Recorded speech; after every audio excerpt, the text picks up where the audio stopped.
What's up les gars, c'est votre Blacky, back to une nouvelle vidéo où on va parler du premier accusé qui a été condamné dans l'affaire de 6ix9ine. Ça s'est passé le jeudi matin dans une salle d'audience du juge Paul Englymeier. Il y avait à peu près une douzaine de personnes dans la salle et il y avait pas mal de gens en pleurs quand ils ont annoncé que Butler, donc c'est la personne qui est condamnée dans l'affaire de 6ix9ine, qui a pris 60 mois de prison, environ 5 ans. Comme je l'ai dit, Butler est le premier accusé condamné dans l'affaire de 6ix9ine. Il a reconnu son rôle dans un vol à main armée qui a été commis le 3 avril 2018 dans le hall de l'édifice Times Square. Et vous allez dire, il est vraiment con 6ix9ine. En fait, 6ix9ine, il aurait filmé la scène depuis la banquette arrière d'une voiture. Et on a retrouvé cette vidéo dans un appartement qu'il avait loué. Ça veut dire, les gars, t'as un pote à toi qui va faire un vol à main armée. Toi, t'es derrière la voiture.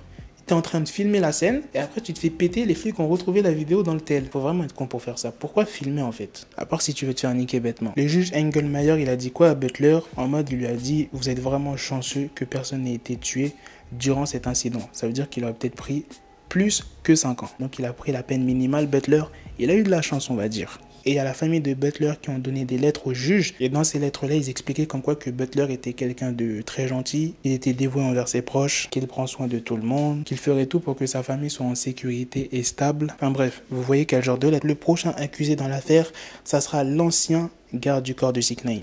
Je tiens à le rappeler qu'il y a une dizaine de personnes dans le procès, donc ça risque d'être un peu long. Et moi, ce qui m'intéresse, ça sera la partie avec Shoutty et 6ix9ine. Donc Shoutty, on ne sait pas ça sera quand.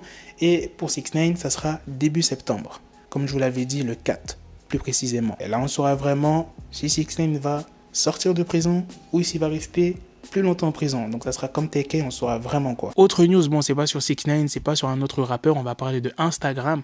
Et qu'est-ce qui se passe avec Instagram? Il y aura la suppression des likes. Il n'y aura bientôt plus de likes sur les photos. Et ça a déjà été testé dans plusieurs pays. Les 6 pays là où ça a été testé, c'était en Australie, Italie, Irlande, le Japon, le Brésil et la Nouvelle-Zélande. En fait, je t'explique, quand quelqu'un mettra une photo, tu ne pourras pas voir son nombre de likes, mais lui, celui qui a posté la photo, l'utilisateur, eh bien, il pourra voir combien il a eu de likes en fait. Et pourquoi Instagram fait ça?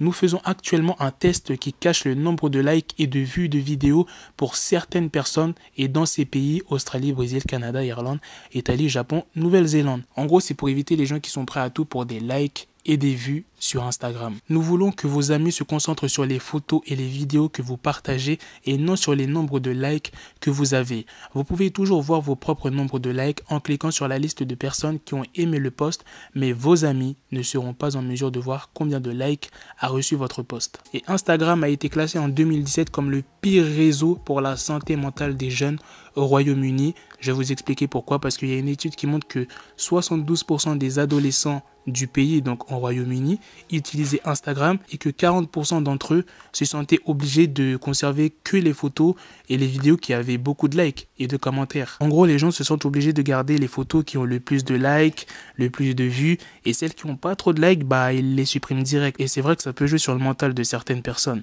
C'est pour ça que Instagram est en train de faire ça, et c'est vrai que pour certaines personnes, ça sera plus une prise de tête parce que plus personne pourra avoir le nombre de likes. Ça veut dire que tu pourras mettre une photo de ce que tu veux, mais bon, tu seras le seul à avoir tes likes, donc ça peut encore jouer un petit peu sur le mental, mais tu seras pas en mode ouais, qu'est-ce qu'ils vont penser mes amis s'ils voient que j'ai pas beaucoup de likes. Enfin, vous voyez ce que je veux dire. Dites-moi dans les commentaires les gars, est-ce que c'est une bonne idée de faire ça, oui ou non? Bref, à la prochaine pour de prochaines vidéos les gars.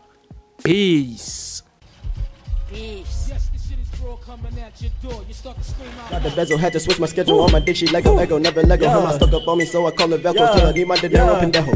Hit my metro if it's about to peso, like it's Go Diego, make it right on schedule. Got a pistol on me with the dick, extendo bitches in the back just like a fucking echo. Ay, that bitch told me you got pencil dick. She grip on my dick like a selfie stick. I got a big gun, I need help with it. To wet your babe up, Michael Phelps with it.